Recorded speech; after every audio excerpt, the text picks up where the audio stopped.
Pagkatapos ng katraidorang ginawa, ay mabilis na umalis ang diwata ng mga ahas sa lugar.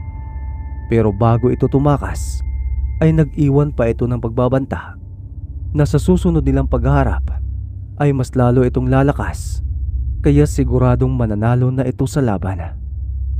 Naging malaking sawa ang diwata ng mga ahas sa kagumapang sa madamo at matalahib na lugar para hindi ito masundan ni Ella. Ella, huwag mo na siyang habulin. Hindi mo alam ang likaw ng bituka ni Valeria. Masyado siyang traidor.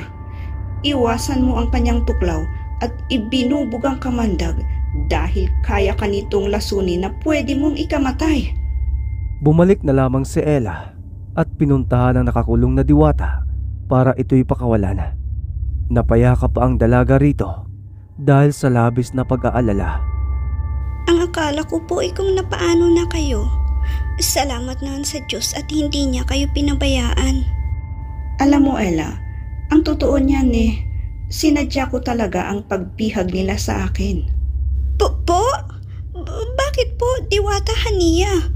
Bakit niyo po ito ginawa? Simple lang, Ella. Para subukan ang iyong lakas, katatagan, determinasyon, at ang iyong ugali bilang isang kaibigan.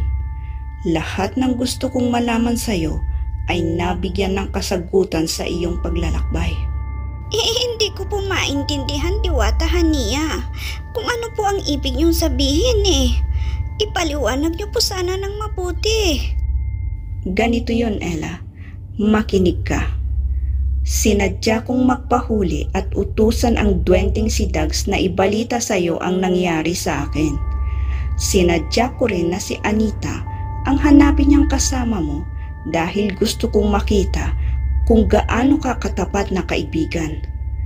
Ako din ang naglagay ng orasyon sa bukanan ng lagusan papuntang mundo ng mga itim na engkanto para kapag makalagpas kayo at makalabas ay mapunta kayo sa mga komunidad ng mga manananggal na sarot na matagal nang nangangailangan ng tulong. Alam ko ding ikaw ang magiging bagong tagapangalaga ng kanilang bertud dahil may tiwala ako sa iyong kabutihan. Ang pinalakas na karunungan ni Anita ang gagabay sa iyo para tanggapin ng iyong sistema ang lakas ng bertud ng mga manananggal na sarot. Kaya nagawa mo itong kulay bughaw na dati ay purong itim. Binabati kita dahil pumasa ka sa pagsubok. Huwag kang mag-alala kay Anita. Sa mga sandaling ito ay nasa kanya na ang bagong bertud ng pusang gala na bago niyang aalagaan. Ibinigay ko iyon sa duwending si Dags dahil alam kong mangyayari ang lahat ng ito. Saka lamang naging malinaw ang lahat kay Ella nang marinig ang paliwanag ng diwata. Napapailing na lamang at napapamangha ang dalaga dahil nagawa ang lahat ng yun sa kanya nang hindi siya nakakahalata. Ang galing! Hindi ko po inaasahan ang revelasyong ito, Diwata Hania. Ikaw na talaga. Grabe! Pero maiba po ako. Ano na ang mangyayari sa diwata ng mga ahas na si Valeria sa pagkain niya sa kanyang mga kasamahan? Paglipas ng 3 araw mula ngayon ay matutunaw na ang mga trinidor niyang mga diwata sa kanyang tiyan. Ang taglay nilang lakas at kapangyarihan ay malilipat na sa kanyang pangangalaga, kaya mas lalo siyang magiging malakas. Sana nga lang ay hindi maganap ang nasa isipan ko dahil kung hindi ay siguradong malaking digmaan ang magaganap. Ang alin po, Diwata Hania? Basta Ella, huwag sanang mangyari yun. Huwag sana. Hindi na muling nagtanong pa ang dalaga, bagkus nagpaalam na ito para bumalik. Pinayagan naman siya ng diwata na nagpaiwan sa batis. Sa pagsipol ni Ella ay bumaba ang malaking agila sa kanyang harapan. Pagkasakay niya rito ay kaagad siya nitong inilipad. Tuwang-tuwa naman si Diwata Hania dahil ang laki na ng inilakas ng alaga niyang si Ella. Alam niyang balang araw ay malalagpasan na nito ang kanyang kapangyarihan dahil sa busilak na kalooban ng dalaga. Samantala, pagpasok ni Valeria sa loob ng isang kuweba, ay nagpalit na ito ng anyo bilang isang diwata. Bundat na bundat ang tiyan nito dahil sa 2 diwatang kanyang nilunok ng buo. Nanghihina rin siya dahil sa kabusugan, hanggang sa walang ano-ano ay nabuwal siya sa batuan at nawala ng malay. Nagsipagkapangan naman ang lahat ng mga ahas sa gubat palapit sa kanyang kinaroroonan, saka siya pinalibutan ng mga ito. Tila ba pinoprotektahan ng mga ahas ang kanilang diwata sa mga pwedeng manakit dito. Sa mga lumipas pang mga araw ay walang pinapalampas si Ella sa pag-iinsayo sa pakikipaglaban at pakainin ng dasal ang kanyang mga bertod. At mas lalo namang lumalago ang kanilang negosyong magkakaibigan sa paglipas ng mga panahon. Subalit muli na naman siyang nakasagap ng masamang balita galing sa mga lamang lupa na nagpapakita sa kanya patungkol sa mga taong nawawala at hindi na nahahanap pa. Isang araw ay may mga dayo na pumasok sa kagubatan. Dumaan ang mga ito sa walang kabahayan, kaya malaya nila itong namina. Mga minero ang mga ito na taga-ibang lugar. Ayon sa nakasaad sa kanilang mapa, ay may mga nakatago umanong mga ginto sa nag-iisang gubat sa pinakapusod ng kagubatan. Ngunit lingid sa kanilang kaalaman na ang naghihintay sa kanila ay isang malaking panganib na magdadala sa kanila sa tiyak na kapahamakan. Dahil sa may mga bangin at matataas na lugar ang pagpunta sa kuweba, ay minabuti munang iwanan ng mga minero ang kanilang malalaking sasakyan na gamit sa paghukay at pagkakargahan sa mga mamimina sa bungad ng kagubatan. Pinagpapasyahan nilang lakarin muna ang papasok sa gubat para pag-aralan ang paligid at hanapin na rin ang kuwebang nakasaad sa mapa. Oras din ang lumipas bago nila iyon nahanap. Lahat ay nakaramdam ng sobrang pagod dahil sa labis na init at alinsangan ng panahon. Pero nang matagpuan nila ang kuweba, ay tila napawi ang kanilang mga pagod dahil kaagad na nasuklian ang kanilang paghihirap. Ibinababa muna nila ang kanilang mga gamit sa bungad ng kuweba, kagaya ng mga bag, piko, pala at iba pa. At tanging flashlight lamang ang mga hawak nila bago nila pinasok ang kuweba. At habang palalim ng palalim, ay mas lalong nakakatakot ang aurang kanilang nararamdaman. Subalit dahil sa kanilang pagkagahaman sa kayamanan, ay isinawalang bahala nila iyon, hanggang sa ang mailawan nila ay ang mga nakatirang mga taong ahas na naninirahan doon. Kaya kanya-kanyang sigaw at karipas ng takbo ang mga minerong hindi bababa sa 50 ang kanilang bilang. Karamihan sa kanila ay mga lalaki at may mangilan-ngilan pang mga babae. Ang iba ay nadadapa sa mga naaapakang mga batong nakakalat na kaagad namang kinakagat sa leeg ng mga taong ahas. Ang iba naman ay malapit nang makalabas sa kuweba, subalit biglang lumitaw si Diwata Valeria na humarang sa kanilang daraanan. Maya-maya lamang ay naabutan na rin sila ng mga taong ahas. Kaya walang awang pinagkakagat ng mga taong ahas ang mga minero, at pagkalipas lamang ng ilang minuto ay naging kaori na rin nila ang mga tao. Magaling, magaling mga alagad ko. Sige, salinan sila ng kamandag ng pagiging isang taong ahas para dumami tayo. Kailangan nating magparami at maghanda para sa gagawin nating paghihiganti. Lilipulin natin ang lahat ng mga kampo ni Diwata Hania. Gagawin natin silang mga kauri hanggang sa tayo na ang maghari sa buong mundo. Halakakan ang lahat sa loob ng kuweba, at ganoon na nangyayari sa mga taong napapabalita na nawawala. Sila ay naging ganap na mga taong ahas, kaya hindi na sila nakabalik pa sa piling ng kanilang mga mahal sa buhay. Samantala, kapag may nalamang problema si Ella, ay hindi siya mapakali hanggat hindi niya natutuklasan ang nangyayari. Nagugulo kasi ang kanyang isipan sa pag-iisip, kaya nagpa siya ulit siyang pasukin ng gubat sa pagputok ng araw. Ang kaso nga lang, nagpakitang muli si Diwata Hania sa kanyang panaginip. Saka siya nito kinausap ng masinsinan at binalaan. Ella, alam ko ang binabalak mo, pero hindi pwede. Lubha ng mapanganib ang loob ng kagubatan. Ang nararapat mong gawin ay palabasin ang malaking agila sa kamuutosang mamanan at alamin ang nangyayari sa loob ng kagubatan mula sa himpapawid. Ramdam kong nababalutan na ang buong gubat ng perdeng kapangyarihan ni Valeria. Lumakas na ang kanyang puwersa, kaya huwag kang basta-basta gagawa ng hakbang, Ella. Baka mapahamak ka. Sige po, mahal na Diwata Hania. Lahat ng bilin at utos ninyo ay gagawin ko. Subalit, kapag hindi ko nakayanan ang aking kuryosidad, ay hindi ko maipapangakong matutupad ko pa din ang iyong mga payo. Pasensya na po dahil hindi talaga ako matatahimik hanggat hindi ko nalalaman ang mga nangyayari sa mga taong nawawala na halos puro kalalakihan. Napabalita kasing sa gubat din sila huling namataan bago mawala ang mga ito at iyon ang kailangan kong malaman at matuklasan. Ikaw ang bahala, pero huwag mo pa ring alisin ang dahan-dahang paggawa ng desisyon at palagiing mag-ingat, Ella. Isang ahas at traidor si Valeria, kaya huwag kang mahuhulog sa kanyang mga bitag o patibong. Kapag nahuli ka, ay tiyak na gagamitin niya ang pagkakataong iyon para talunin ka.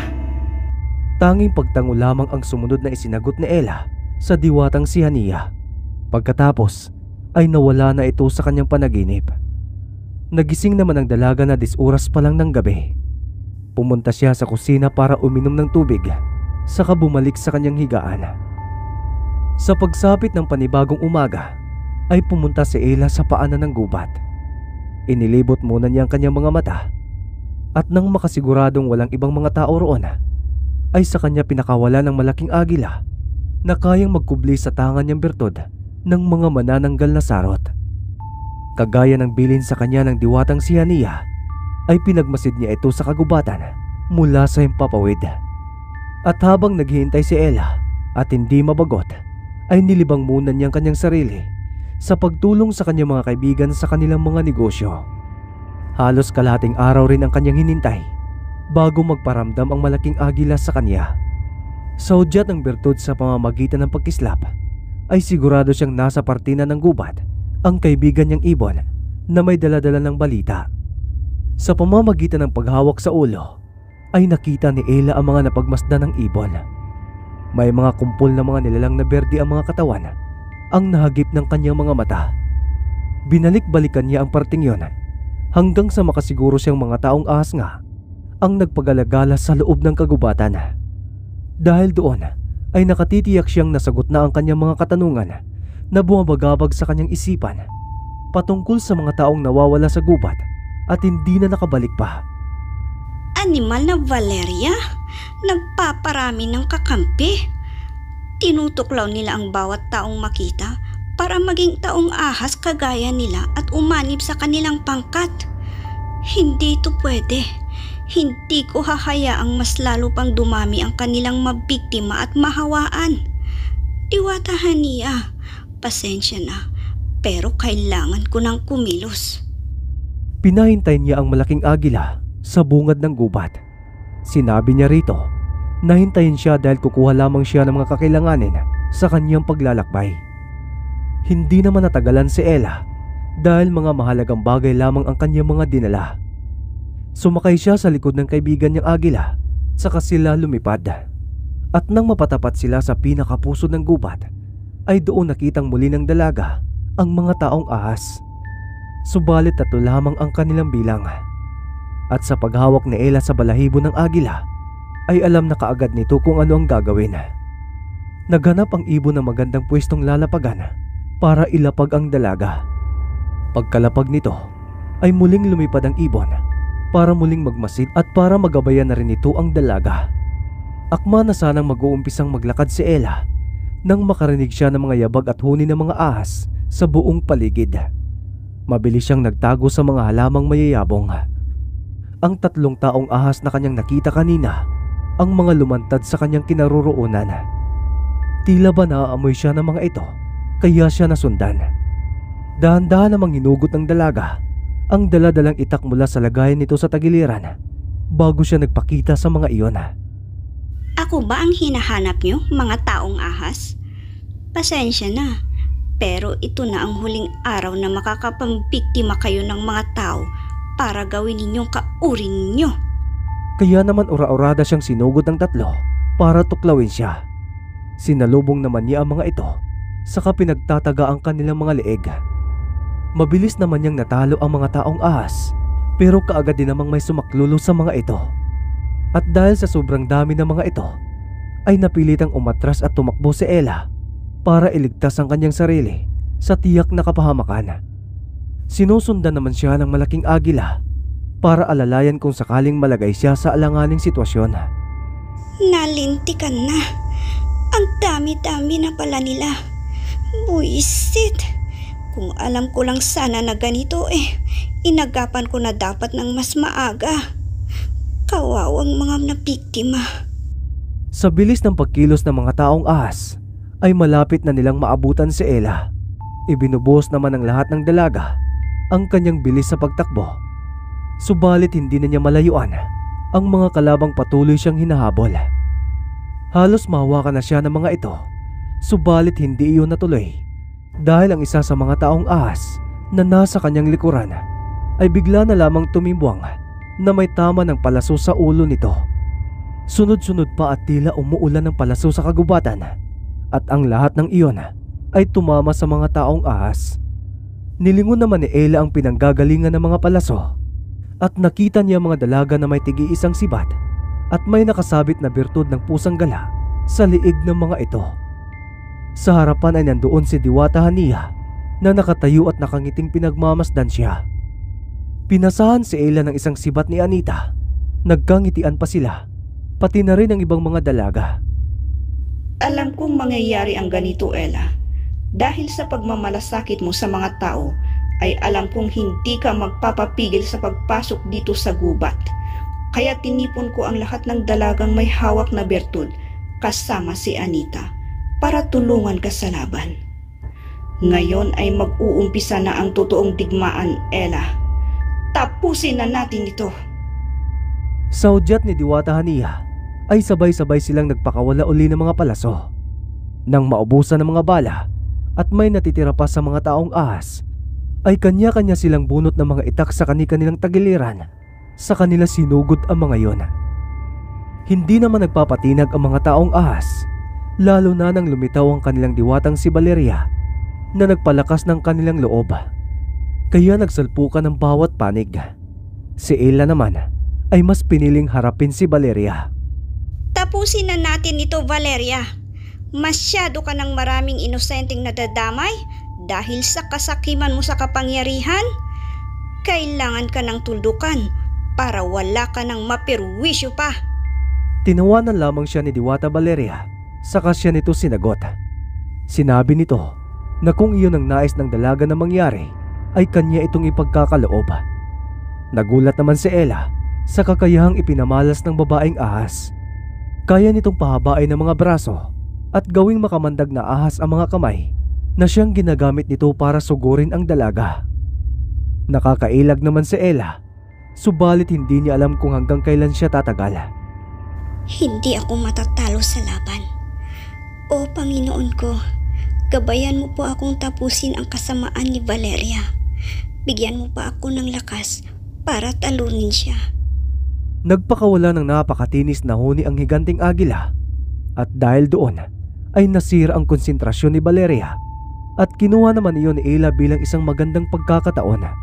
Kaya buong lakas niyang tinaga ng itak ang mga humahabang kamay ng babaeng ahas. Napasigaw ng malakas ang kalaban at duguan ng mga braso nito habang humihiyaw. Magkagayon man ay walang nararamdamang awa si Ella sa masamang diwatang ahas. Bagkus hindi na niya pinatagal pa ang paghihirap ni Valeria. Mabilis niya itong nilapitan, saka inundayan ng taga sa iba't ibang parte ng katawan nito hanggang sa ito ay mamatay. Nagapi na rin ni Diwata Hania ang mga taong ahas na natira, kaya tapos na ang laban. Sa wakas, tapos na ang laban. Papayapa na ang mundo. Wala na ang banta ng kasamaan ni Valeria. Nagtapos na. Maraming salamat sa inyo, aking mga alagad. Tunay ngang hindi ako nagkamali ng pagpili sa inyo na bigyan kayo ng mga birtud ng pusang gala. Lalo ka na, Ella. Binabati ko kayong lahat sa inyong kahusayan. Salamat din po sa pagpili at pagtitiwala sa amin, Diwata Hania. Kung hindi dahil sa mga birtud na iyong ipinagkaloob, ay hindi namin magagawa ang lahat ng ito at iligtas ang mundo sa kamay ni Valeria. Ikaw po at ang Diyos ang nagsilbi naming lakas at gabay. Utang namin sa inyo ang lahat ng ito. Pagkatapos nilang mag-usap-usap, ay nagpasya na silang magsibalik na sa kani-kanilang mga lugar. At simula ng araw na yon, ay wala nang nagbabantang panganib. At lahat ng dalagang may bertod ay gumaganda ang kanilang mga buhay. Dahil sa dulot na swerte sa kanila ng mga mutya. Natutuwa naman si Diwata Hania habang sinusubaybayan ng mga dalaga sa mga lumipas na panahon. Lalong-lalo na si Ella na hindi nagbago ang kabutihan sa kapwa. Linggo-linggo kasi siyang namamahagi ng mga bigas at iba pang mga pagkain sa kanyang mga kababaryo magpasa hanggang ngayon. Pati na ang kanyang mga kaibigan at isa na roon si Cathy.